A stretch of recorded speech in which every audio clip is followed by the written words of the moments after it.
اعوذ باللہ من الشیطان الرجیم بسم اللہ الرحمن الرحیم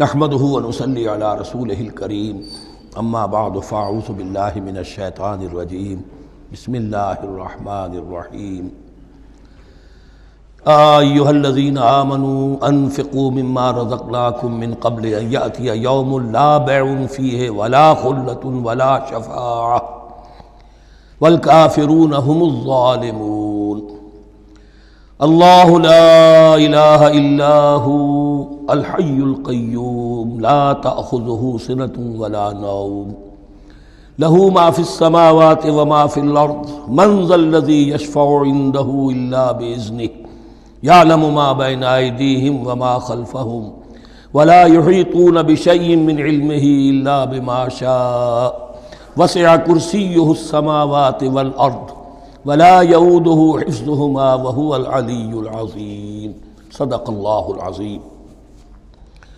رب اشرح لي صدري ويسر لي امري واحلل عقدة من لساني يفقهوا قولي۔ تقریباً 2 رکوعوں پر مشتمل معاملہ طالوت و جالوت کا وہ ہم پڑھ چکے ہیں، اور یہ گویا کہ اب غزوہ بدر کے لیے ذہنی اور نفسیاتی تیاری ہو رہی ہے، اور غزوات کے لیے جیسا کہ میں نے عرض کیا جہاں سرفروشی کی ضرورت ہے وہاں انفاق مال کی بھی ضرورت ہے، تو اب یہاں بڑے زوردار انداز میں پھر انفاق کی طرف توجہ دلائی جا رہی ہے۔ وہی 4 ڈوریاں ذہن میں رکھیے، انفاق اللہ کی راہ میں یعنی جہاد بالمال، قتال جہاد بالنفس کی آخری شکل، اور شریعت میں عبادات اور معاملات، یہ 4 ڈوریاں گتھی ہوئی ہیں ان 22 رکوعوں کے اندر، جن پر دوسرا نصف جو ہے سورہ بقرہ کا مشتمل ہے۔ یا ایھا الذین آمنوا انفقوا مما رزقناکم من قبل ان یأتی یوم لا بیع فیہ ولا خلۃ ولا شفاعہ، اہل ایمان خرچ کر دو ان چیزوں میں سے کہ جو اللہ نے تمہیں دی ہیں، اس سے پہلے کہ وہ دن آ دھمکے جس دن نہ کوئی خرید و فروخت ہوگی، نہ کوئی دوستی کام آئے گی، نہ کوئی شفاعت مفید ہوگی۔ والکافرون هم الظالمون، اور کافر ہی تو ظالم ہیں۔ اب یہاں کافر سے مراد کون ہے؟ کافر اصطلاحی نہیں، کافر معنوی، جو اللہ کے اس حکم انفاق کی تعمیل نہیں کرتا، دیکھتا ہے کہ دین مغلوب ہے، اس کو غالب کرنے کی جد و جہد ہو رہی ہے، اس کی کچھ تقاضے ہیں، مالی ضرورتیں ہیں اس کی، اور اللہ نے اسے قدرت دی ہے، اس میں خرچ کر سکتا ہے اور نہیں کرتا، وہ ہے اصل کافر۔ اس کے بعد وہ آیت آ رہی ہے جو قرآن حکیم کی عظیم ترین آیت ہے، حضور فرمان نبوی صلی اللہ علیہ وسلم، آیت الکرسی۔ اس کا تو نام بھی چونکہ معروف ہے، میں نے جو آپ کو بڑے بڑے حکمت کے موتی اور بڑے بڑے پھول آپ کو گنوائے ہیں، آیت الآیات، آیت البر، آیت الاختلاف، اور اب یہ ہے آیت الکرسی، توحید کے عظیم ترین خزانوں میں سے ہے۔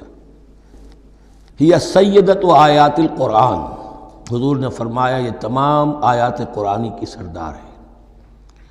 جس طریقے سے آیہ بر اور سورۃ العصر میں ایک نسبت ہے کہ ہدایت اور نجات کی شرائط ساری کی ساری ایک چھوٹی سی صورت میں اللہ نے جمع کر دی، والعصر ان الانسان لفی خسر الا الذین آمنوا وعملوا الصالحات وتواصوا بالحق وتواصوا بالصبر، لیکن اس کی تفصیل ایک آیت میں آئی، وہ آیت البر ہے۔ چنانچہ جو منتخب نصاب ہم نے مرتب کیا ہے دعوت قرآن کے لیے، میں پہلا درس سورۃ العصر کا ہے اور دوسرا درس آیت البر کا ہے۔ جو نسبت سورۃ العصر میں ہے کہ وہ سورت ہے، یہ آیت ہے، لیکن اس آیت میں کئی صورتیں نکل سکتی ہیں حجم کے اعتبار سے سورۃ العصر کے برابر۔ یہی نسبت ہے سورہ اخلاص میں 4 آیتیں، توحید کا عظیم ترین خزانہ. اور یہ آیت الکرسی، یہ آیت ہے. سورہ اخلاص اس میں 4 بن جائیں گی حجم کے اعتبار سے، لیکن اسے حضور نے ثلث قرآن قرار دیا ہے. توحید کے موضوع پر جامع ترین سورۃ الاخلاص، لیکن توحید اور خاص طور پر توحید فی الصفات کے موضوع پر عظیم ترین آیت یہ آیت الکرسی ہے. اللہ لا الہ الا ہو، اللہ وہ معبود برحق ہے جس کے سوا کوئی الہ نہیں. بڑا کیٹیگوریکل. الحی القیوم، وہ زندہ ہے از خود اور با خود، اس کی زندگی مستعار نہیں ہے. وہ جو کہا ہے کہ مانگ کے لائے تھے 4 دن، 2 آرزو میں کٹ گئے 2 انتظار میں، عمر دراز مانگ کے لائے تھے. اللہ کی زندگی ہے، اس کی از خود زندگی کسی کی دی ہوئی نہیں، اور اس زندگی میں کوئی ضعف نہیں، کوئی کمزوری نہیں، کوئی احتیاج نہیں. آگے آ جائے گا، نہ اسے نیند آتی ہے نہ اونگ آتی ہے. قیوم، خود اپنی جگہ وہ زندہ جاوید ہستی ہے، اور باقی ہر شے کا وجود اس کے حکم سے قائم ہے. کوئی شے قائم نہیں ہے بغیر اس کے اذن کے. تو گویا کہ احد اور الصمد، اللہ اپنی جگہ احد، لیکن باقی پوری کائنات کے لیے صمد ہے. جو سورہ اخلاص میں 2 الفاظ آئے ہیں، قل هو اللہ احد اللہ الصمد. اللہ حی ہے اور قیوم ہے. لا تاخذہ سنۃ ولا نوم، اس پر غالب نہیں ہو سکتی نہ نیند نہ اونگ. لہو ما فی السماوات و ما فی الارض، آسمانوں اور زمین میں جو کچھ ہے اسی کا ہے. ملکیت تامہ، ملکیت حقیقی اس کی ہے. من ذا الذی یشفع عندہ الا باذنہ، کون ہے وہ جو شفاعت کر سکے اس کے پاس مگر اس کی اجازت سے. اب یہ مقام آیا ہے سورہ بقرہ میں پہلی مرتبہ. 3 مرتبہ کیٹیگوریکل ڈینائل کے بعد کوئی شفاعت نہیں، کوئی شفاعت نہیں، کوئی شفاعت نہیں. یہاں بھی جو انداز ہے بہت ہی جلالی انداز ہے. منزل الذی، کس کی یہ حیثیت ہے، کس کا یہ مقام ہے، کس کو یہ زور حاصل ہے کہ وہ اپنے اختیار کے بل پر، کہ اپنی حیثیت کی بنیاد پر شفاعت کر سکے. ہاں، جس کے لیے اللہ اجازت دے دے. استثناء کے ساتھ شفاعت کا یہاں پر پہلی مرتبہ آیا. ورنہ سورہ بقرہ کے 6 رکوع کی دوسری آیت، واتقوا یوما لا تجزی نفس عن نفس شیئا ولا یقبل منها شفاعۃ ولا یؤخذ منها عدل ولا هم ينصرون. 15 رکوع کی دوسری آیت، واتقوا یوما لا تجزی نفس عن نفس شیئا ولا یقبل منها عدل ولا تنفعها شفاعۃ ولا هم ينصرون. اور اب اس سے پہلے کی آیت میں آ چکا ہے ولا شفاعہ، کوئی شفاعت مفید نہیں ہوگی. لیکن یہ کہ اس میں ایک استثناء ہے. اب یہ ذرا باریک مسئلہ ہے کہ شفاعت حقہ کیا ہے، شفاعت باطلہ کیا ہے. تو دورہ ترجمہ قرآن میں اتنی تفاصیل کے ساتھ بحث نہیں کی جا سکتی، وہ ایک علیحدہ موضوع ہے. حال ہی میں نے اس پر اپنے درس ریکارڈ کرا دیے ہیں. یعلم ما بین ایدیہم وما خلفہم، وہ جانتا ہے جو کچھ ان کے سامنے اور جو اس کو پیچھے ہے. عام طور پر دنیا میں ہم سفارش کرتے ہیں تو کہتے ہیں کہ بھئی میں جانتا ہوں اس شخص کو بہتر. اصل میں جیسا کچھ یہ نظر آتا ہے ویسا نہیں ہے، یا جیسا کچھ فیکٹس آن دی فائل آ گئے ہیں وہ بڑے ہی ڈیسیونگ ہیں. اصل حقائق کچھ اور ہیں اس کیس کے، وہ میں آپ کو بتاتا ہوں. یہ بات اللہ کے سامنے کون کہہ سکتا ہے، جبکہ اللہ تو جانتا ہے جو کچھ ان کے سامنے اور جو کچھ ان کے پیچھے ہے. اور ان کا حال یہ ولا یحیطون بشیء من علمہ الا بما شاء، اور وہ احاطہ کر ہی نہیں سکتے اللہ کے علم سے کسی شے کا سوائے اس کے جو اللہ چاہے. باقی ہر ایک کے پاس علم جو ہے اللہ کا عطائی علم ہے، دیا ہوا علم ہے، محدود علم ہے. بڑے سے بڑا رسول ہو، بڑے سے بڑا ولی ہو، بڑے سے بڑا فرشتہ ہو. لا علم لنا الا ما علمتنا، ہم پڑھائیں 4 رکوع میں. تو کون کہہ سکتا ہے من ذا الذی یشفع عندہ الا باذنہ یعلم ما بین ایدیہم وما خلفہم ولا یحیطون بشیء من علمہ الا بما شاء وسع کرسیہ السماوات والارض. اس کی کرسی تمام آسمانوں اور زمین کو محیط ہے. اب کرسی کے 2 مفہوم یہاں ہو سکتے ہیں. ایک تو یہ کہ اس سے جو معنی مراد ہے یعنی اس کا اقتدار، اس کی قدرت، اس کا جبر، اس کا اختیار، یہ اتھارٹی پوری کائنات کو. ایک یہ بھی ہو سکتا ہے کہ اللہ تعالیٰ کے لیے ہم نہیں جان سکتے، یہ آیات متشابہات میں سے ہے کہ کوئی شے بھی ہو واقعتاً جس کو ہم اسے کرسی کہہ سکیں. عرش، کرسی، ان سب کے بارے میں یہ دونوں باتیں ذہن میں رکھیے.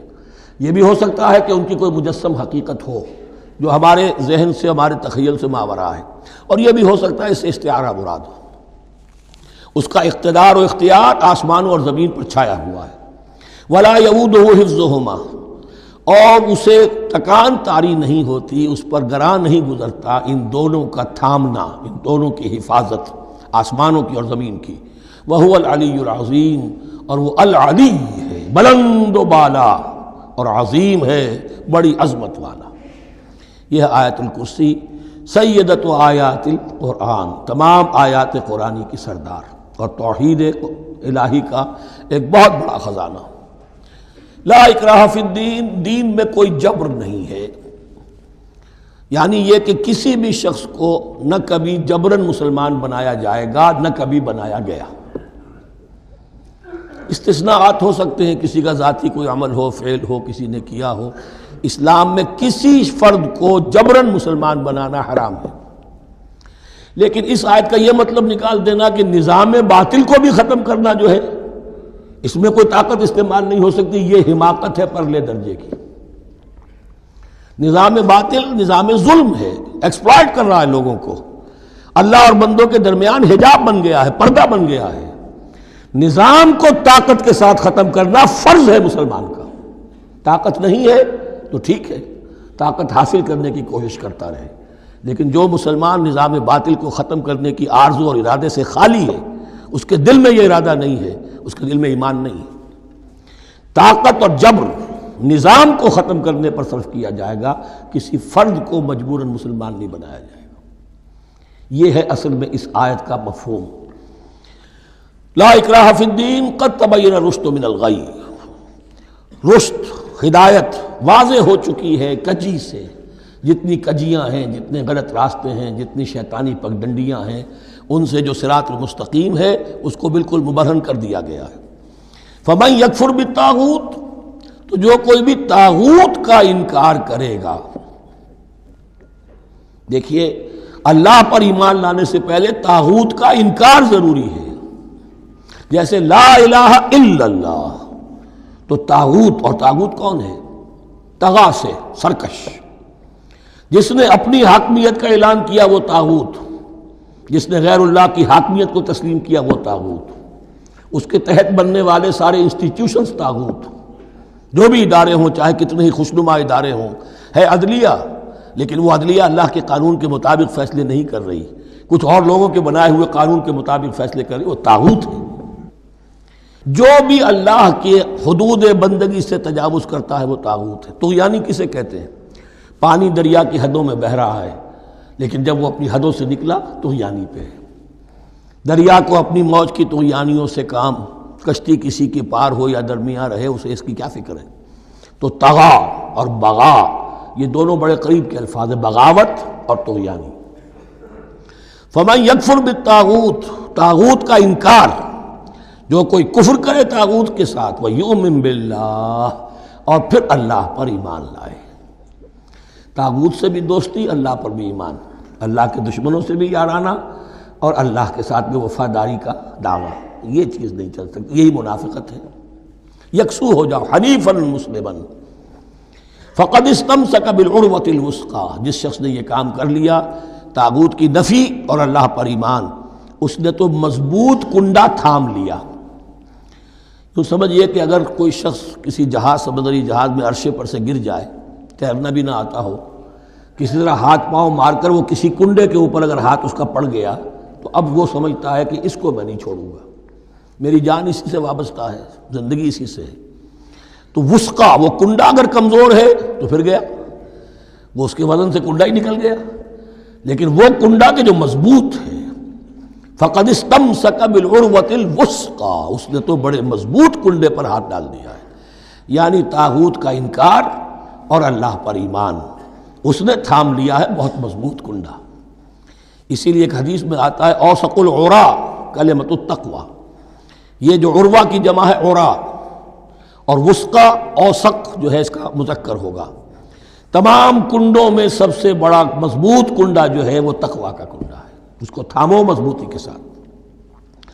لا اکراہ فی الدین قد تبین الرشد من الغی فمن یکفر بالطاغوت ویؤمن باللہ فقد استمسک بالعروۃ الوثقی لن انفصام لہا، وہ کبھی علیحدہ ہونے والا، ٹوٹنے والا نہیں ہے، یہ کنڈا بہت مضبوط ہے۔ واللہ سمیع علیم، اللہ سب کچھ سننے والا، جاننے والا ہے۔ اللہ ولی الذین آمنوا یخرجہم من الظلمات الی النور، ایمان در حقیقت ایک دوستی کا رشتہ قائم کرتا ہے اللہ اور بندے کے درمیان۔ اللہ ولی ہے اہل ایمان کا، یہ ولایت باہمی ہے، دو طرفہ ولایت ہے۔ بندہ اللہ کا ولی بن جائے، ولی اللہ، الا ان اولیاء اللہ لا خوف علیہم ولا هم یحزنون، اللہ بندے کا ولی ہے، دوستی دو طرفہ ہے۔ اللہ ولی الذین آمنوا یخرجہم من الظلمات الی النور، اللہ پشت پناہ ہے، مددگار ہے، دوست ہے ان کا کہ جو ایمان لائے، اور انہیں نکالتا رہتا ہے ظلمات، اندھیروں کے مختلف شیڈز میں سے نور کی طرف۔ یہ آپ نوٹ کریں گے قرآن میں نور ہمیشہ تنہا آتا ہے، واحد، انوار کا لفظ قرآن میں نہیں ہے۔ نور ایک حقیقت واحدہ ہے، لیکن ظلمات ہمیشہ جمع میں آئے گا، اس کے شیڈز مختلف ہیں، شیڈز آف ڈارکنس، بہت گہری ڈارکنس ہے، ذرا اس سے کمتر ہے، اس سے کمتر ہے۔ تو جتنے بھی شیڈز ہیں، کفر کا ہے، شرک کا ہے، الحاد کا ہے، مادہ پرستی کا ہے، ایگنوسٹسزم کا ہے، لا ادریت کا ہے، جتنے بھی فلسفے غلط ہیں، جتنے بھی نظریات غلط ہیں، جتنے بھی عمل کی غلط راہیں ہیں، ان سب کے اندھیاروں سے نکال کر اللہ تعالیٰ اہل ایمان کو ایمان کی روشنی کے اندر لاتا رہتا ہے۔ والذین کفروا اولیاءہم الطاغوت، ان کے برعکس جنہوں نے کفر کیا ان کے پشت پناہ اور ساتھی اور مددگار ہیں اب طاغوت۔ یخرجونہم من النور الی الظلمات، اور وہ ان کو نکالتے رہتے ہیں تدریجاً، اور نور کا کہ تھوڑی بہت رمق ملا بھی تھا انہیں نور کا، تو اس سے ان سے محروم کر کے ظلمات، یخرجونہم من النور الی الظلمات، نور سے ظلمات کی طرف نکالتے رہتے ہیں۔ اولئک اصحاب النار هم فیہا خالدون، وہ ہیں آگ والے، اس میں ہمیشہ ہمیش رہیں گے۔ اللہم اجعلنا من عبادک المؤمنین، اللہم اخرجنا من الظلمات الی النور، آمین یا رب العالمین۔ اب اس کے بعد یہ بڑی عظیم آیت جو آئی ہے توحید کی، اور اس کے بعد یہ بھی اپنی جگہ بڑی عظیم آیات ہیں حکمت اور فلسفہ دین کے اعتبار سے۔ اس کے بعد کچھ واقعات دیے جا رہے ہیں، حضرت ابراہیم علیہ السلام کی زندگی کا ایک واقعہ اور حضرت عزیر علیہ السلام کی زندگی کا واقعہ۔ الم تر الی الذی حاج ابراہیم فی ربہ ان آتاہ اللہ الملک، کیا تم نے دیکھا اس شخص کو جس نے کہ محاجہ کیا تھا، مناظرہ کیا تھا، حجت بازی کی تھی ابراہیم سے، اس وجہ سے کہ اللہ نے اسے بادشاہی دی ہوئی تھی، نمرود۔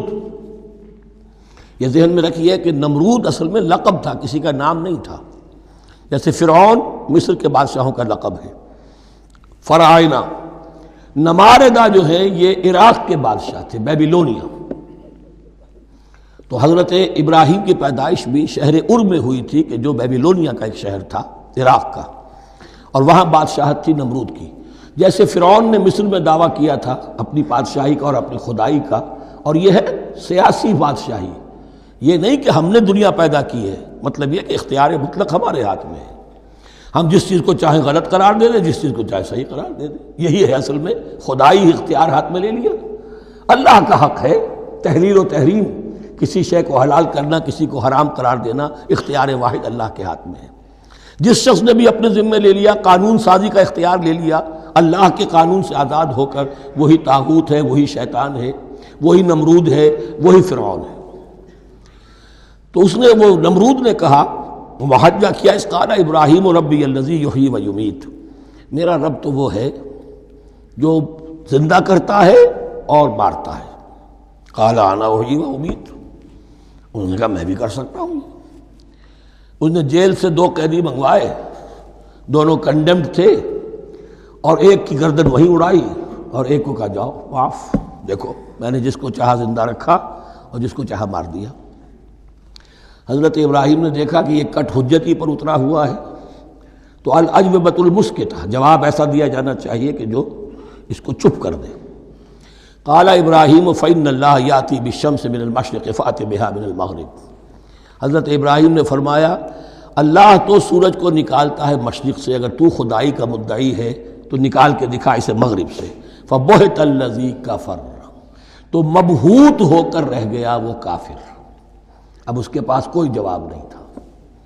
واللہ لا یہدی القوم الظالمین، اور اللہ ظالموں کو ہدایت نہیں دیا کرتا۔ ہدایت تو نہیں ہوئی، چپ ہو گیا، لیکن چپ کیا ہوا؟ اس کے بعد تو فیصلہ ہوا کہ انہیں آگ میں جھونک دیا جائے۔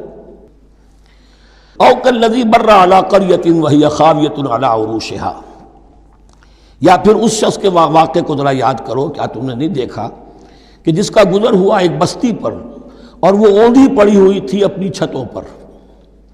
اگرچہ مختلف تفاسیر میں مختلف آپ کو شاید اس کی تعبیرات ملے، یہ اصل میں ہوا ہے کہ جب نمرود، جس کا نام تھا بخت نصر، نیبوکیڈنیزر، اس نے 586 قبل مسیح میں، حضرت مسیح سے 586 قبل، اس نے حملہ کیا فلسطین پر۔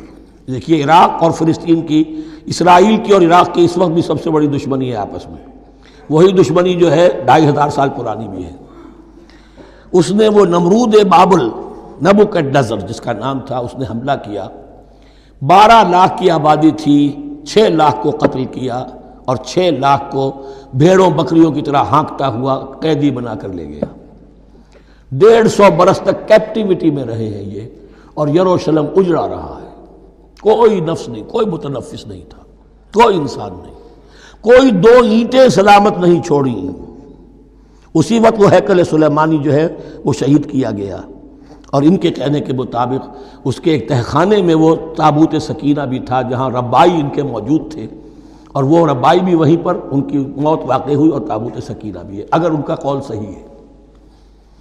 تو جس زمانے میں یہ اجڑی ہوئی بستی تھی، حضرت عزیر علیہ السلام کا گزر ہوا، انہوں نے دیکھا کوئی متنفس نہیں، تو انہوں نے کیا کہا؟ قال انا یحیی ھذہ اللہ بعد موتها، اللہ اس بستی کو اس کے اس طرح مردہ اور برباد ہو جانے کے بعد کیسے زندہ کرے گا؟ اب اس میں کیسے احیاء ہو سکتا ہے؟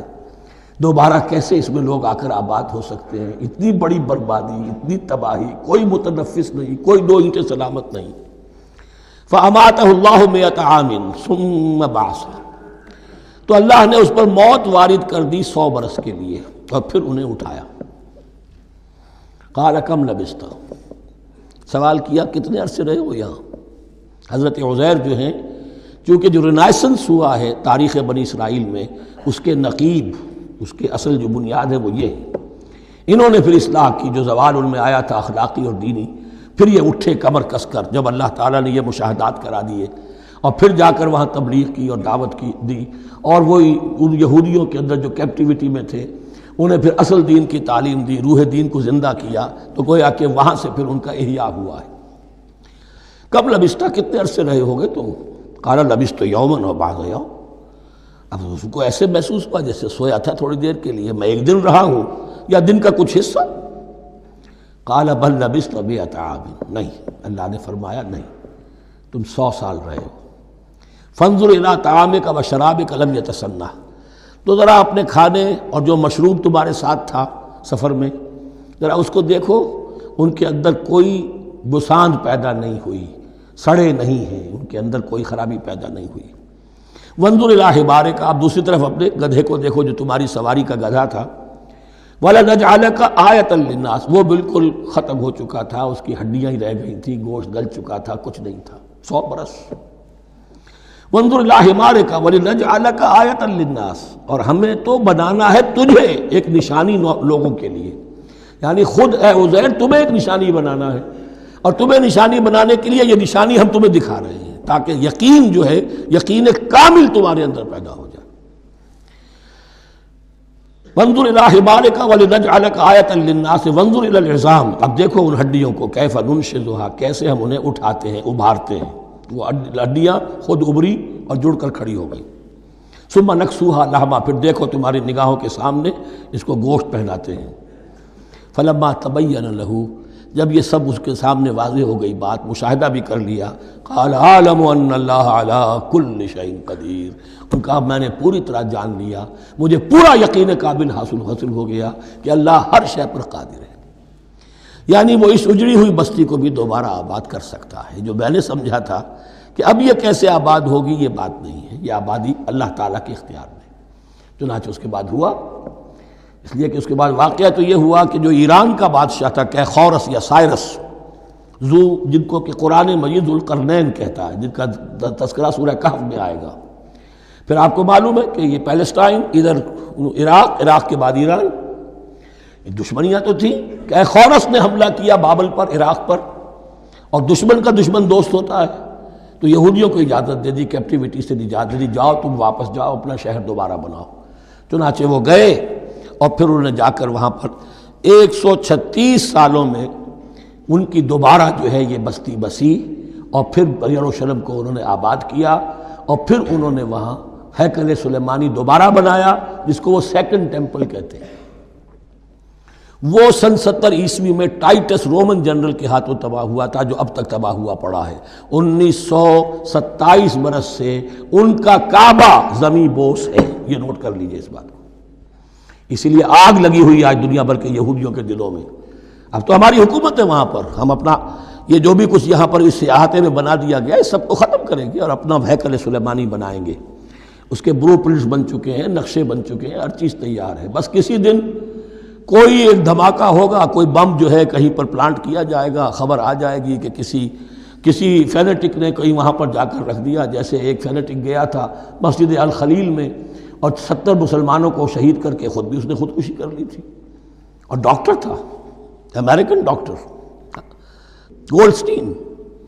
اسی طریقے کا کوئی فینیٹک جائے گا اور وہ اس کو گرا دے گا، پھر کہیں گے جب یہ گر ہی گیا ہے، جیسے مسجد ایودھیا کا معاملہ ہے، اب گر گئی ہے تو بھائی ہمیں رام مندر بنانے دو، کاہے کو تم اب یہ مسجد کاہے کو بناتے ہو؟ وہ ہوگا، اور یہ میں سمجھتا ہوں کہ چند ہفتوں کی، یہ چند مہینوں کی بات ہے، یہ ہونے والا ہے فوراً۔ بہرحال یہ تو ہو گیا حضرت عزیر کا قصہ۔ اب اسی طرح کا ایک معاملہ حضرت ابراہیم کا مشاہدہ ہے۔ وَإِذْ قَالَ إِبْرَاهِيمُ رَبِّ أَرِنِي كَيْفَ تُحْيِي الْمَوْتَىٰ، اور یاد کرو جب کہ ابراہیم نے بھی کہا تھا پروردگار ذرا مجھے دکھا دے، مشاہدہ کرا دے تو مردوں کو کیسے زندہ کرے گا۔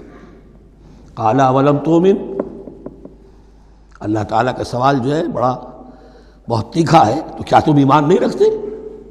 قَالَ بَلَىٰ، ایمان تو میرا ہے، میں مانتا ہوں ایمان ہے، وَلَٰكِن لِيَطْمَئِنَّ قَلْبِي، پورا دل کا اطمینان چاہتا ہوں، پورا یقین ہو جائے۔ اور یہ انبیاء کا معاملہ ہے، سب کا ہے۔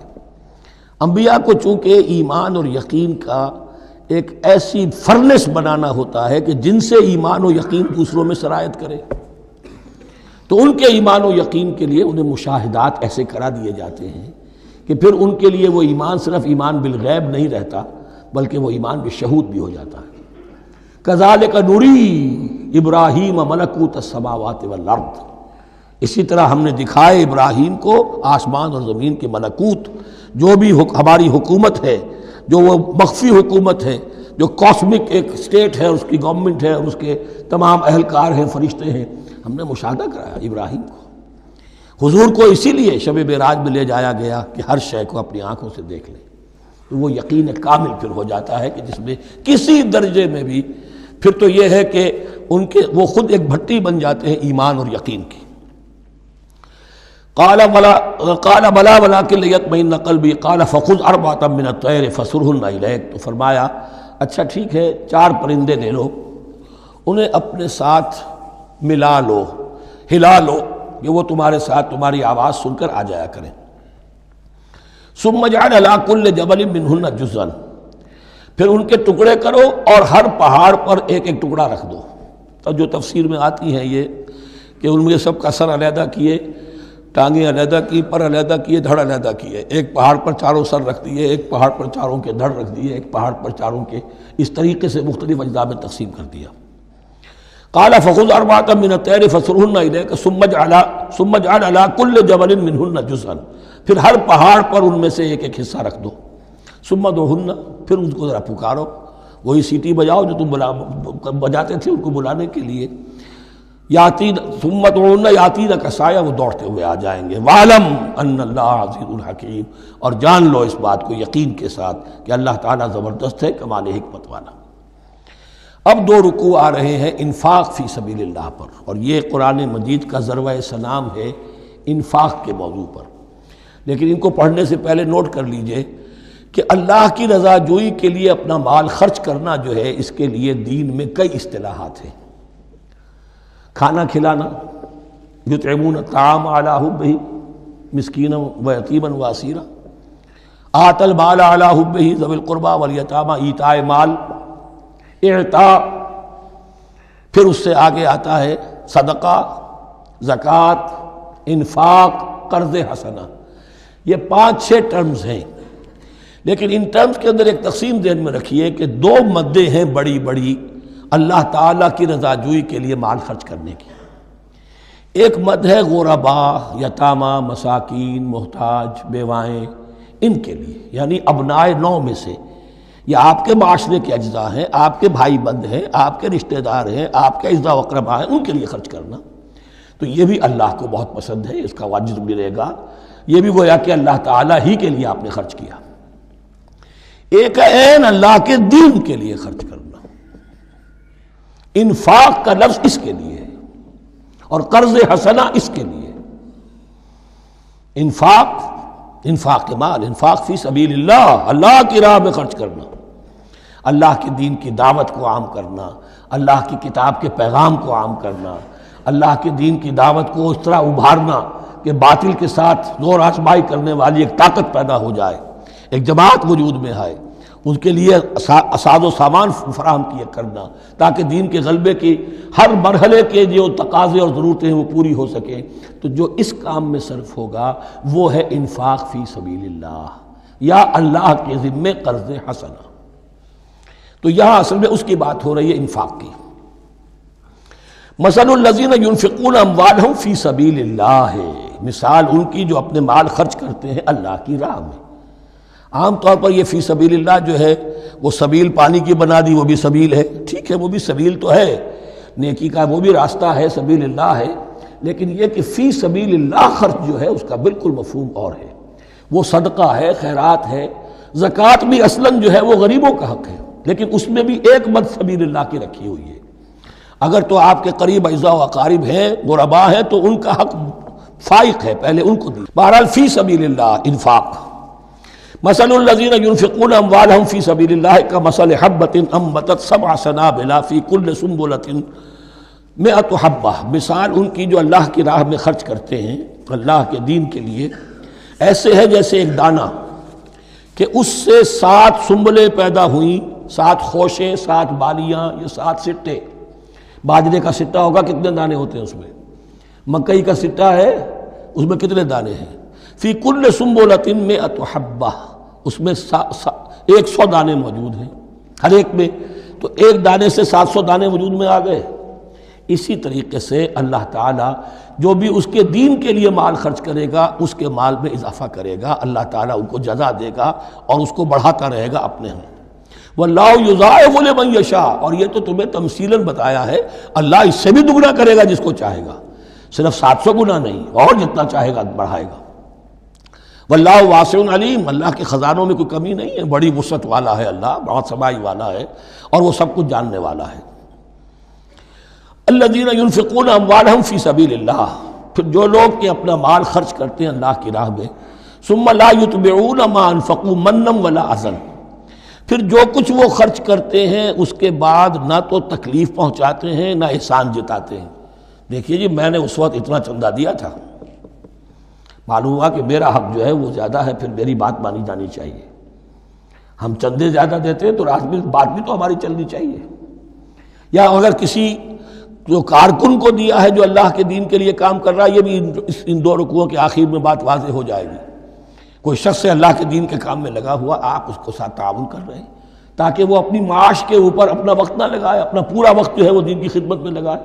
لیکن اب اگر کہیں آپ نے اس کو جتا بھی دیا، اس پر احسان بھی رکھ دیا، کوئی تکلیف دے کلمہ کہہ دیا، تو جو آپ کا اجر و ثواب تھا وہ 0 ہو جائے گا۔ الذین ینفقون اموالہم فی سبیل اللہ ثم لا یتبعون ما انفقوا منا ولا اذى، جو انفاق کرتے ہیں اس کے بعد اس کے پیچھے نہ تو جتلاتے ہیں نہ کوئی اور تکلیف پہنچاتے ہیں۔ لہم اجرہم عند ربہم ولا خوف علیہم ولا هم یحزنون، ان کا اجر ان کے رب کے پاس محفوظ ہے اور ان کے لیے مغفرت ہے۔ ولا خوف علیہم ولا هم یحزنون، ان کے اوپر نہ کوئی خوف ہوگا اور نہ کوئی ان کو حزن سے دوچار ہوں گے۔ قول معروف، بھلی بات کہنا، ومغفرہ، اور درگزر کرنا، خیر بہتر ہے، من صدقۃ، اس خیرات سے یتبعھا اذی، جس کے بعد کے اذیت پہنچائی جائے۔ کوئی آپ سے فرض کیجئے کوئی ضرورت کے لیے آئی گیا ہے، کسی نے ہاتھ پھیلا دیا ہے، تو آپ اگر آپ نہیں کر سکتے مدد، قول معروف نرمی کے ساتھ جواب دے دیجئے، معذرت کر لیجئے۔ یا یہ ہے کہ اگر کسی سائل نے آپ کے ساتھ درستی کی ہے تو پھر بھی یہ ڈانٹیے نہیں، وَأَمَّا السَّائِلَ فَلَا تَنْهَرْ، پھر بھی یہ ہے کہ مغفرت، معاف کیجئے۔ یہ کہیں بہتر ہے اس سے کہ دے تو دیا، خیر من صدقۃ یتبعھا اذی، اس کے بعد اسے دو چار جملے بھی سنوا دیے، کوئی اور سلواتیں بھی سنا دی اسے، تو اس کا کوئی فائدہ نہیں ہوا۔ واللہ غنی حلیم، اللہ تعالیٰ غنی ہے اور حلیم ہے۔ یہ کیوں کہا گیا کہ تم اگر کسی کو دے رہے ہو تو اصل میں اللہ کو دے رہے ہو۔ ایک حدیث میں آتا ہے کہ اللہ تعالیٰ اپنے بندے سے شکایت کرے گا، اے میرے بندے تیرے پاس مال تھا، میں نے تجھ سے مال طلب کیا تھا، میں بھوکا تھا، میں نے تجھ سے روٹی مانگی، تو نے مجھے کھلایا نہیں۔ بندہ کہے اللہ تو غنی ہے، تجھے بھوک، تجھے احتیاج، کہ وہ جو میرا بندہ تھا جو بھوکا تھا، اس نے جو مانگا تھا تجھ سے وہ میں ہی تھا، اصل میرا بندہ تھا۔ الخلق عیال اللہ، تجھ سے کھانے کو نہیں دیا تجھے، تو گویا کہ مجھے نہیں دیا۔ اے میرے بندے میں ننگا تھا، میں نے تجھ سے میں چاہا کہ میرا سطر ڈھانپ دے، مجھے کوئی لباس دے دے، لیکن یہ کہ تو نے نہیں دیا۔ یہ اسی طریقے سے تو سمجھ لیجئے کہ اللہ تو غنی ہے، جو دے رہے ہو سمجھ لو کہ اللہ کو دے رہے ہو، اور حلیم ہے، وہ حلم والا ہے، فوراً نہیں پکڑتا تمہیں۔ تم جو بھی کرتے ہو، جو دل سے اتری ہوئی شے وہ اللہ کے نام پہ دے دو، جو ردی چیزیں وہ اللہ کے نام پہ دے دو، تو اللہ تعالیٰ کی غیرت جو ہے اسی وقت اگر جوش میں آ جائے اور تمہیں پیس کے سرما کر دے وہ، تو وہ کر سکتا ہے، لیکن نہیں، حلیم ہے، وہ دیکھتا ہے کہ میری توہین کر رہا ہے، مجھے دے رہا ہے اور یہ دے رہا ہے۔ یا ایھا الذین آمنوا لا تبطلوا صدقاتکم بالمن والاذی، اے اہل ایمان اپنے صدقات کو باطل نہ کر لو، نسیہ منسیہ ہو جاتے ہیں، بالمن والاذی، جتلا کر اور کوئی اذیت بخش بات کہہ کر۔ کالذی ينفق مالہ رئاء الناس، ان لوگوں کی طرح، اس شخص کی طرح جو اپنا مال خرچ کرتا ہے لوگوں کو دکھانے کے لیے، دے تو رہا ہے صدقات، چیریٹی ہاؤس، بڑے بڑے ادارے قائم کر دیے ہیں، یہ کہ سب ریاکاری ہے۔ کوئی سرکار دربار میں رسائی کے لیے فاؤنڈیشنز بنے ہوئے، کچھ اپنے وہ ٹیکس بچانے کے لیے، کچھ اور اپنی ناموری، کیونکہ پھر الیکشن بھی لڑنا ہے۔ یہ سارے کام جو ہوتے ہیں اللہ جانتا ہے کس کی کیا نیت ہے۔ لا تبطلوا صدقاتکم بالمن والاذی کالذی ينفق مالہ رئاء الناس ولا یؤمن باللہ والیوم الاخر، جو ریاکاری کر رہا ہے وہ حقیقت میں ایمان نہیں رکھتا اللہ پر اور یوم آخر پر۔ یہ ریا اور یہ ایمان ایک دوسرے کی ضد ہے، جیسا کہ حدیث بار بار سنا چکا ہوں، من صلی یرائی فقد اشرکا ومن صام یرائی فقد اشرکا ومن تصدق یرائی فقد اشرکا۔ جس نے دکھاوے کے لیے نماز پڑھی اس نے شرک کیا، جس نے دکھاوے کے لیے روزہ رکھا اس نے شرک کیا، جس نے دکھانے کے لیے لوگوں کو صدقہ خیرات دیا اس نے شرک کیا۔ ولا یؤمن باللہ والیوم الاخر فمثلہ کمثل صفوان علیہ تراب فاصابہ وابل فترکہ صلدا، تو اس کی مثال اس چٹان کی سی ہے اس پر کچھ تھوڑا سا غبار، کچھ ریت جم گئی تھی، تو اگر کسی چٹان کے اوپر کچھ تھوڑی سی تہ آ گئی ہو مٹی کی، وہاں آپ نے کوئی بیج ڈال دیے، کوئی فصل بھی ہو گئی۔ فاصابہ وابل، اب آیا زوردار ایک بارش کا چھینٹا پڑا، زوردار بھی پڑا، فترکہ صلدا، وہ ساری اوپر کی تھوڑی سی تہ تھی وہ مٹی بھی بہہ گئی اور آپ کی محنت بھی گئی، وہ آپ کا بیج بھی گیا اور آپ کی فصل بھی گئی۔ وہ چٹان جو ہے چٹیل چٹان وہ اندر سے نکل آئی، یعنی سب کچھ گیا۔ ریاکاری میں اس کا مطلب یہ ہے مال بھی دیا اور حاصل کچھ نہ ہوا، بیج بھی گیا، اور اللہ کے ہاں کسی اجر و ثواب کا سوال ہی نہیں۔ لا یقدرون علی شیء مما کسبوا، جو محنت انہوں نے کی تھی، اس تھوڑی سی مٹی جو جم گئی تھی اس میں بھی کچھ ہل چلایا تھا، کچھ بیج ڈالا تھا، اب اس میں کوئی قدرت انہیں حاصل نہیں ہے، سب کچھ گیا۔ واللہ لا یہدی القوم الکافرین، اور اللہ ایسے کافروں کو ہدایت نہیں دیتا، راہ یاب نہیں کرتا۔ ومثل الذین ینفقون اموالہم ابتغاء مرضات اللہ، اس کے برعکس وہ لوگ، وہی سائملٹینیس کنٹراسٹ، جب ایک ریاکاری کے خرچ کے لیے وہ ایک مثال دی گئی، تمثیل اور تشبیہ دی گئی، تو اب جو واقعتاً اللہ تعالیٰ کے اجر و ثواب کے لیے خلوص و اخلاص کے ساتھ خرچ کرتا ہے اس کے لیے بھی مثال۔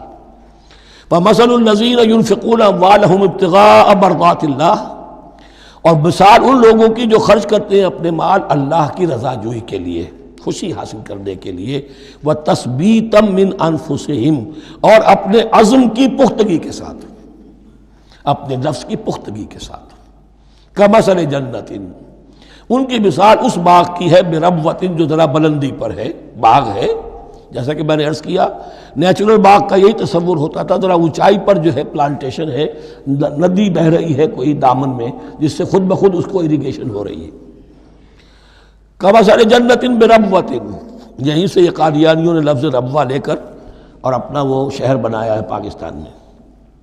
اصابہ وابل، اب اگر اس باغ کے اوپر زوردار منہ آ جائے، بھی آ جائے، خوب بارش برسے، فآتت اکلھا ضعفین، تو اس کا پھل جو ہے دگنا ہو جائے گا۔ فإن لم يصبها وابل فطل، اور اگر زوردار میہ نہ آئے، بارش نہ برسے، تو تھوڑا بہت چھینٹا بھی پڑے گا تب بھی اس کا تو بہرحال پھل جو ہے وہ برقرار رہے گا۔ واللہ بما تعملون بصیر، اور جو کچھ تم کر رہے ہو اللہ تعالیٰ اس کو دیکھ رہا ہے۔ دروں بینی کرتے رہا کرو کہ تم یہ بال جو خرچ کر رہے ہو واقعتاً خلوص دل کے ساتھ، اخلاص نیت کے ساتھ اللہ ہی کے لیے کر رہے ہو، کہیں اس میں کوئی اور جذبہ، کہیں تمہارا غیر شعوری طور پر کوئی جذبہ شامل نہ ہو جائے، تو انٹراسپیکشن ہو، اپنے غریبانوں میں جھانکتے رہو۔ اَیَوَدُّ أَحَدُکُمْ أَن تَکُونَ لَهُ جَنَّةٌ مِّن نَخِیلٍ وَأَعْنَابٍ تَجْرِی مِن تحتہا الْأَنْہَارُ، کیا تم میں سے کوئی شخص پسند کرے گا کہ اس کا ایک باغ ہو اور کھجور کا درخت ہو اس میں، اور انگور کی بیلیں بھی ہوں، اور اس کے دامن میں ندیاں بہتی ہوں، نیچرل اریگیشن بھی ہے، کھجور کے درخت بھی ہیں، اور بیلوں کی ٹٹیاں لگی ہوئی ہیں انگوروں کی، اور انگوروں کی بیلیں ہیں۔ لہو فیہا من کل الثمرات، اس کے لیے اس باغ میں ہر طرح کا میوہ ہے۔ فاصابہ الکبر، اب اس پر بڑھاپا بھی طاری ہو گیا ہے۔ وَلَهُ ذُرِّيَّةٌ ضُعَفَاءُ، اور اس کی اولاد ہے ابھی چھوٹی عمر کی، کم سن ہے، کمزور ہے۔ فَأَصَابَهَا إِعْصَارٌ، کہ اچانک اس باغ کے اوپر ایک ایسا بگولا، ایک ایسی آندھی آئی جس میں آگ ہے، فیہ نارٌ، کوئی ایسا آگ بھری آندھی آئی، فَأَصَابَهَا إِعْصَارٌ فیہ نارٌ فاحترقت، پورا کا پورا باغ جل کر جلس کر رہ گیا۔ کذالک یبین اللہ لکم الآیات لعلکم تتفکرون، اس طرح اللہ تعالیٰ تمہارے لیے اپنی آیات کو واضح کرتا ہے تاکہ تم تفکر کرو۔ یعنی ایک انسان نے ساری عمر سمجھا ہے کہ بڑی میرے نیکی کمائی ہے، میں نے یہ کیا ہے، میں نے فاؤنڈیشن بنایا، میں نے مدرسہ قائم کر دیا، میں نے یتیم خانہ بنا دیا، لیکن یہ کہ اچانک کسی وقت مانو آنکھ کھلے گی، جب آنکھ کھلی گل کی تو موسم تھا خزاں کا، معلوم ہوگا یہ تو کچھ بھی نہیں تھا، یہ تو گویا کہ ایک بگولا آیا سب کو جلا گیا، اس لیے کہ اس میں اخلاص تھا ہی نہیں، اس میں نیت جو ہے اس میں کھوٹ تھا، اس میں ریاکاری تھی، اس میں لوگوں کو دکھانا مقصود تھا۔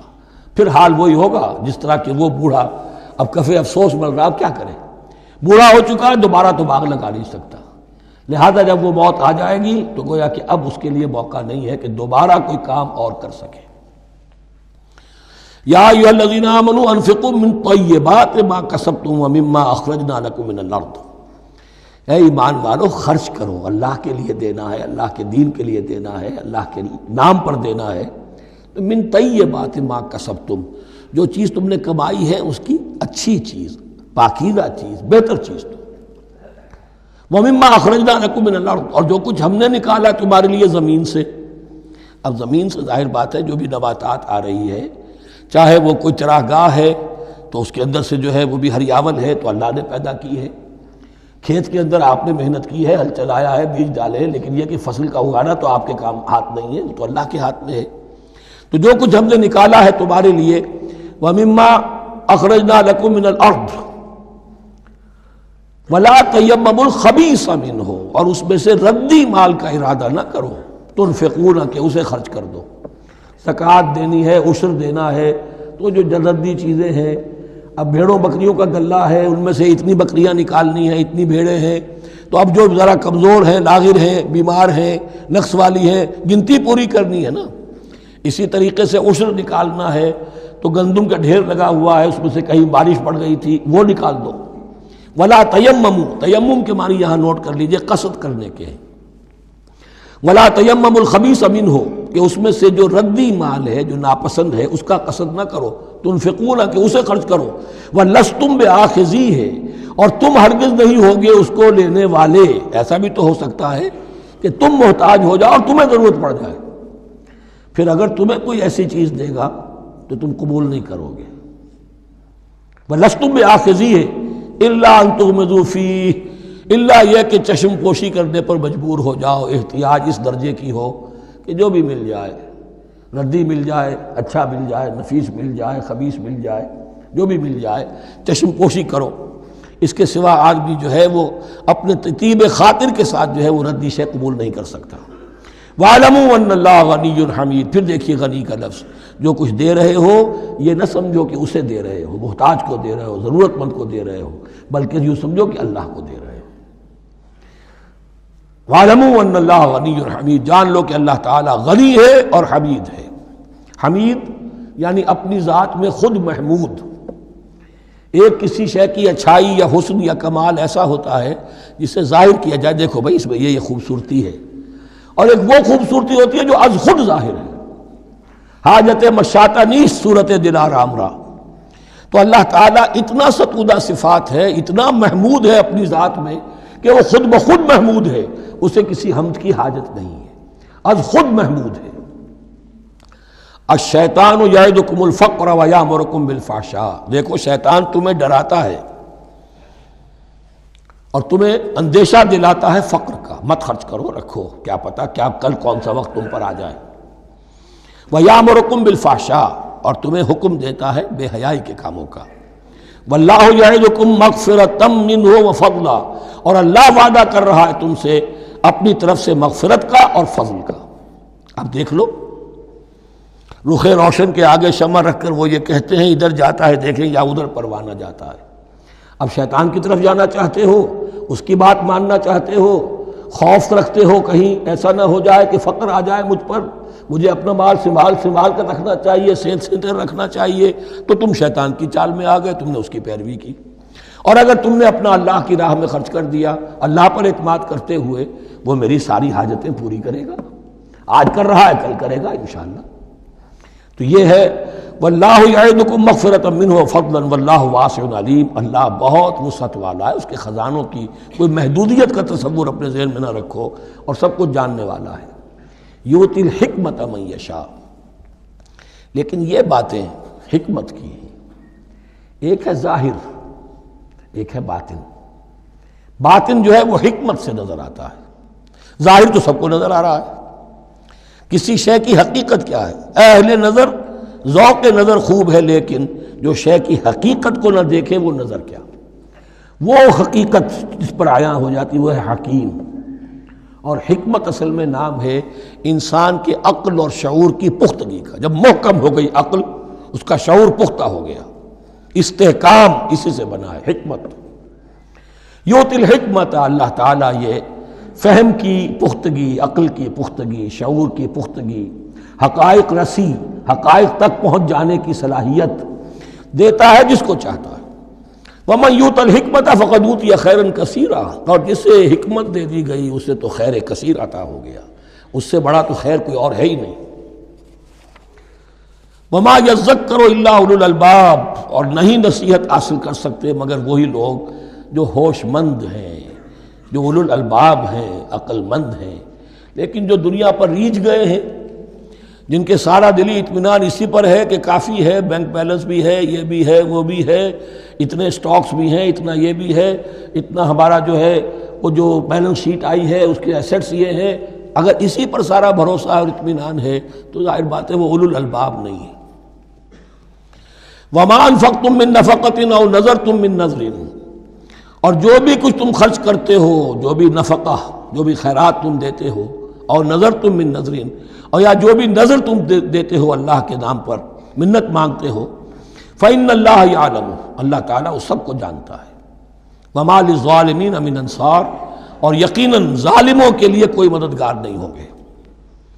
ان تبدوا الصدقات فنعم ما ہی، صدقات کو تو اگر تم کھل کر اعلانیہ دو تب بھی ٹھیک ہے، اور خاص طور پر زکوٰۃ کا تو معاملہ اعلانیہ ہے ہی ہے۔ ان تبدوا الصدقات، ظاہر کرو، برملا اعلانیہ دو تو بھی ٹھیک ہے، کم سے کم فقراء کا حق تو پہنچ گیا، کسی کی ضرورت تو پوری ہو گئی۔ وَإِن تُخْفُوهَا، لیکن اگر تم انہیں چھپاؤ، اب یہ ہوگا صدقات نافلہ کے لیے۔ ایک جو صدقات جو ہیں کہ جو لازماً دینے ہیں واجبہ، ان کو تو ان کے لیے اخفاء نہیں ہے، یہ دین کی حکمت کو ذہن میں رکھیے۔ فرض عبادات اعلانیہ ادا کی جائیں گی۔ یہ وسوسہ بھی شیطان بہت سے لوگوں کے دلوں میں ڈال دیتا ہے کہ کیا 5 وقت جا کے مسجد میں نماز پڑھنی ہے، لوگوں پر اپنے تقویٰ کا روب گانٹھنا چاہتے ہو، گھر میں پڑھ لیا کرو۔ یا داڑھی رکھو گے، کیا چاہتے ہو؟ تم چاہتے ہو کہ لوگ تمہیں سمجھے متقی ہے تو میں اس لیے داڑھی نہیں رکھتا، ہوتا ہے وسوسہ۔ لیکن جو چیز واجب ہے وہ علن اعلان کرو، اس کے اظہار میں کوئی رکاوٹ نہیں۔ ہاں جو صدقات نافلہ ہیں، جو نماز نفل ہے، اسے چھپا کر کرو، اس کا اظہار بہت بڑا فتنہ ہوتا ہے، نفل عبادت کا اظہار بہت بڑا فتنہ ہے۔ وَإِن تُخْفُوهَا، اگر چھپاؤ، وَتُؤْتُوهَا الْفُقَرَاءَ، اور تم وہ ضرورت مندوں کو دے دو، فَهُوَ خَيْرٌ لَكُمْ، وہ تمہارے لیے بہت بہتر ہے۔ اب دیکھیے خیر لکم کہا، یہ تمہارے لیے بہتر ہے۔ پہلے کہا تھا ظاہر کر کے دیتے ہو فنعما ہی، وہ بھی ٹھیک ہی ہے، اس لیے کہ فقراء کا حق تو چلیے ادا ہو گیا، کچھ نہ کچھ مل تو گیا، خسیس کے اور کنجوس کے مال میں سے کچھ نکلا تو صحیح۔ ان تبدوا الصدقات فنعما ہی وان تخفوها وتؤتوها الفقراء فهو خیر لکم ویکفر عنکم من سیئاتکم، اور اللہ تعالیٰ دور کر دے گا تم سے تمہاری برائیوں کو۔ واللہ بما تعملون خبیر، اور جو کچھ تم کر رہے ہو اللہ تعالیٰ اس سے باخبر ہے۔ لیس علیک ہداہم، اے نبی آپ کے ذمے نہیں ہے کہ ان کو ہدایت دے دیں۔ آپ کی یہ دیکھیے علیکہ ذمہ داری ہو جاتی ہے، فرض۔ لام لکا یہ ہو جاتا ہے کسی کے حق میں۔ القرآن حجت لکا او علیکہ، یا یہ قرآن تمہارے حق میں حجت ہے، یہ شفاعت کرے گا تمہاری قیامت کے دن اگر تم نے اسے مانا جیسے کہ ماننے کا حق ہے، پڑھا جیسے کہ پڑھنے کا حق ہے، عمل کیا جیسے کہ عمل کرنے کا حق ہے، پھر اس کی دعوت و تبلیغ کی جیسے کہ اس کا حق ہے، تو یہ تمہارے حق میں حجت ہوگا۔ اور اگر تم نے اس کے حقوق ادا نہ کیے، یہ تمہارے خلاف مدعی بن کر کھڑا ہو جائے گا۔ القرآن حجت لک او علیک، یہ تم پر آئے گا وبال۔ اے اللہ یہ بدبخت مجھے مانتا تھا کہ میں تیرا کلام ہوں، پڑھتا نہیں تھا، مجھے پڑھتا تھا تو جیسے کسی طوطا مینا کو، جو مولانا ماہر قاضی کی نظم ہے، کچھ بول سکھائے جاتے ہیں، رٹائے جاتے ہیں، اس طرح پڑھایا جاتا ہوں اور اس طرح سکھایا جاتا ہوں، وہ اس طریقے سے پڑھ رہے ہیں، کچھ پتہ نہیں۔ 1-2 روپے کا اخبار لائیں گے تو سمجھ کر پڑھیں گے، اللہ کی کتاب کو سمجھ کے پڑھنے کی ضرورت نہیں۔ پڑھا تو عمل نہیں کیا بدبخت نے۔ ما آمن بالقرآن من استحل محارمہ، تو لام اور علا کا یہ استعمال ذہن میں رکھیے۔ لیس علیک ہداہم، آپ پہ ذمہ داری نہیں ہے ان کی ہدایت کی، آپ پر ذمہ داری تبلیغ۔ ہم نے بھیجا ہے آپ کو، انا ارسلناک بالحق بشیرا ونذیرا ولا تسأل عن اصحاب الجحیم، یہ آیت ہم پڑھ چکے ہیں پہلے حصے میں۔ ولکن اللہ یہدی من یشاء، وہ تو اللہ تعالیٰ ہدایت دیتا ہے جس کو چاہتا ہے۔ وما تنفقوا من خیر فلانفسکم، اور جو بھی خیر، جو بھی بھلائی، جو بھی مال تم خرچ کرو گے وہ تمہارے اپنے لیے بہتر ہے، تمہیں اجر و ثواب ملے گا، تمہیں کو مل جائے گا 700 گنا 1400 گنا۔ وما تنفقون الا ابتغاء وجہ اللہ، یہاں یہ فعل مضارع آیا ہے نفی نہیں کے مفہوم میں۔ لا تنفقون، ما تنفقون یعنی تم نہیں خرچ کرو گے مگر اللہ کی رضا کے لیے، تب اجر ملے گا۔ اگر ریاکارانہ خرچ کیا تھا تو کوئی اجر کا کیا سوال، وہ تو شرک بن جائے گا۔ وما تنفقون الا ابتغاء وجہ اللہ وما تنفقوا من خیر یوفی الیکم وانتم لا تظلمون، اور جو بھی خیر تم خرچ کرو گے، خیر میں سے جو بھی دولت خرچ کرو گے، یوفی الیکم پورا تمہیں لوٹا دیا جائے گا، وانتم لا تظلمون، اور تم پر کوئی ظلم نہیں ہوگا، تمہاری کوئی حق تلفی نہیں ہوگی۔ اب آیا ہے آخری ٹیپ کا بند۔ انفاق فی سبیل اللہ کا سب سے بڑھ کر حقدار کون ہے؟ للفقراء الذین احصروا فی سبیل اللہ، وہ ضرورت مند کہ جو گھر کر رہ گئے اللہ کی راہ میں، جیسے اصحاب صفہ تھے، بیٹھے ہوئے ہیں، کوئی کام نہیں کر رہے، حضور سے علم سیکھ رہے ہیں، اور جہاں جہاں سے دعوت آ رہی ہے کہ حضور بھیجیے ہمارے ہاں کوئی مبلغین، وہاں سے ان کو بھیجا جا رہا ہے۔ اب وہ معاش کی جد و جہد کرتے تو یہ تعلیم کیسے حاصل کرتے؟ یا اسی طرح دین کی کوئی خدمت ہے، کوئی آپ نے تحریک اٹھائی ہے، اب اس میں آپ کو کچھ نہ کچھ کارکن تو چاہیے، ان کارکنوں کی بھی تو آخر معاش کا ہے درجہ۔ اگر وہ سارا 8 گھنٹے دفتروں میں کھائیں اور وہاں ڈانٹے بھی سنیں افسروں کی، اور پھر 2 گھنٹے جانا 2 گھنٹے آنا، اب وہ کون سا وقت نکالیں گے دین کے کام کا؟ کیا کریں گے؟ کہاں سے وقت آ جائے گا؟ کچھ لوگ تو ہونے چاہیے جو ہمہ وقت لگ جائیں، لیکن ہمہ وقت تو لگ گئے، لیکن پیٹ تو ان کے بھی ہے، اولاد تو ان کے بھی ہوگی۔ للفقراء الذین احصروا فی سبیل اللہ، جو گھیرے میں آ گئے ہیں اللہ تعالیٰ کی راہ کی جد و جہد میں، جہاد فی سبیل اللہ کی سعی میں، وہ اس طریقے سے مصروف ہو گئے ہیں، لا یستطیعون ضربا فی الارض، اب وہ زمین میں گھوم پھر کر تجارت کرنے کی ان کے اندر ان کے پاس وقت ہی نہیں ہے، نہیں چل پھر سکتے زمین میں اپنی معاش کے لیے۔ یحسبهم الجاہل اغنیاء من التعفف، اب یہ اس طرح کے فقیر تو ہیں نہیں جو لپٹ کر مانگتے ہوں، انہیں عام طور پر جو ناواقف شخص ہے وہ سمجھتا غنی ہے، اس سے کوئی ضرورت ہی نہیں، اس نے کبھی مانگا ہی نہیں، لیکن اس نے مانگا اس لیے نہیں ہے کہ وہ اس طرح کا سائل نہیں ہے، اس طرح کا وہ سوالی نہیں ہے، وہ فقیر نہیں ہے، وہ تو اللہ کے دین کے لیے اپنے آپ کو اس نے لگا دیا ہے۔ یہ تمہارا کام ہے کہ دیکھو، یحسبهم الجاہل اغنیاء من التعفف، وہ جو مانگنے سے رک رہے ہیں اپنی عزت نفس کی حفاظت کی خاطر، اس کی وجہ سے ناواقف آدمی سمجھتے ہیں کہ تو غنی ہے، اسے کوئی ضرورت نہیں ہے۔ تعرفهم بسیماہم، تم پہچان لوگے انہیں ان کے چہروں سے۔ ظاہر بات ہے کہ فقر کا، احتیاج کا اثر چہرے پر تو آ جاتا ہے۔ اگر آپ کو نیوٹریشن صحیح نہیں مل رہی ہے تو ظاہر بات ہے چہرے پر اس کا اثر ہوگا۔ تعرفهم بسیماہم لا یسألون الناس الحافا، وہ لپٹ کر لوگوں سے سوال نہیں کرتے، مانگتے نہیں ہیں، وہ ان سائلوں کی طرح نہیں ہے جو اصل میں اپنی محنت وصول کرتے ہیں، کھڑے ہو کر آپ کے سر ہو کر آپ سے کچھ نہ کچھ نکلوا لیتے ہیں زبردستی، اس طریقے سے تو وہ نہیں مانگیں گے۔ یہ بات اہم مسئلہ ہے۔ اقامت دین کی جد و جہد میں جو لوگ ہمہ وقت لگ جائیں، آخر ان کے لیے کیا ذریعہ ہو۔ میں یہاں تفصیل میں نہیں جا سکتا، وقت بھی اس چنگ کا ختم ہو رہا ہے، لیکن یہ سمجھ لیجئے کہ یہ 2 رکوع جو ہیں انفاق کا پورا مضمون، اس کا کلائمیکس جو ہے وہ یہ آیت ہے، للفقراء الذین احصروا فی سبیل اللہ لا یستطیعون ضربا فی الارض یحسبهم الجاہل اغنیاء من التعفف تعرفهم بسیماہم لا یسألون الناس الحافا وما تنفقوا من خیر فإن اللہ بہ علیم۔ اور جو بھی تم دولت مال خرچ کرو گے تو اللہ تعالیٰ اس کے علم میں ہوگا، یہ نہ سمجھنا کہ اللہ کے علم میں نہیں ہے۔ خاموشی کے ساتھ، اخفاء کے ساتھ ایسے لوگوں کے ساتھ تعاون کرو گے تو اللہ تعالیٰ جو ہے تمہیں اس کا پورا بھرپور بدلہ دے گا۔ بارک اللہ لی و لکم فی القرآن العظیم ونفعنی و ایاکم بالآیات والذکر الحکیم۔